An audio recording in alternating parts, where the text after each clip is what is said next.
আমরা যে কালকে ডেওয়া ফলটা কিনে এনেছিলাম সেটার আজকে করব। এটা মেনলি ব্রেক করলে কেমন হয় সেটা দেখাচ্ছি।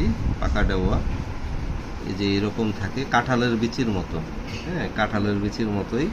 জাস্ট তো আমি আগে ছিলাইয়া নিচ্ছি পুরাটা, ছেলানোর পরে তারপরে এটা একটু আঠা, কাঁঠালের যেরকম আঠা হয় এটা সেরকম আঠা হয়। তো আসলে ছেলানোটাও কঠিন, এটা খাওয়াটাই কঠিন, কিন্তু অনেক মজা। আপনি যদি এটা কাঁচামরিচ লবণ দিয়ে মেখে খান তো অনেক টেস্ট।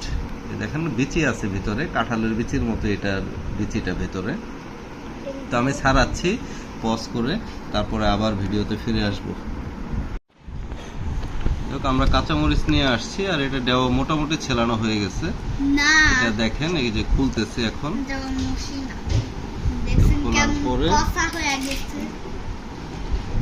খোলার পরে এই যে দেখতে পারতেছেন এটা ভিতরে একটা ওই কাঁঠালের মতো একটা মোচার মতো থাকে। আর এটা কাঁঠালেরই একটা ধরেন ভেরিয়েন্ট, জাস্ট ছোট, টক এবং খেতে টক ভালোই টক লাগে যদি ম্যাচিউর হয়। তো আমরা এখন প্রথমে লবণ আর মরিচটাকে মেখে নিচ্ছি। যদিও ছোট বাচ্চারাও খাবে, একটু ঝাল খেতে হবে ওদের। খেতে পারবে তো তোমরা? হ্যাঁ। ওকে, অর্ধেক দিলাম, বাচ্চারা যেহেতু খাবে। এটা জাস্ট মেখে খেলেই হয়, বিচিটা ফেলে দিতে হবে খেয়ে।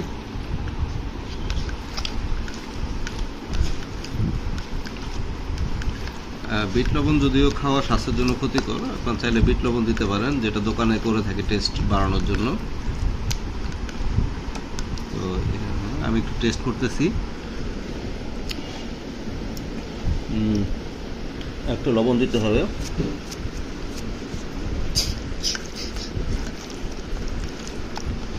আমার ভিডিও ব্যাটারি মোবাইলের চার্জ কমে গেছে, এজন্য ফ্ল্যাশ টপ অফ আছে।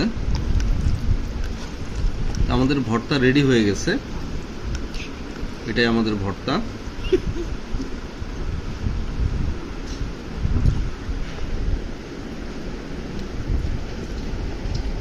তোমরা খেয়ে দেখো তো কেমন টেস্টি।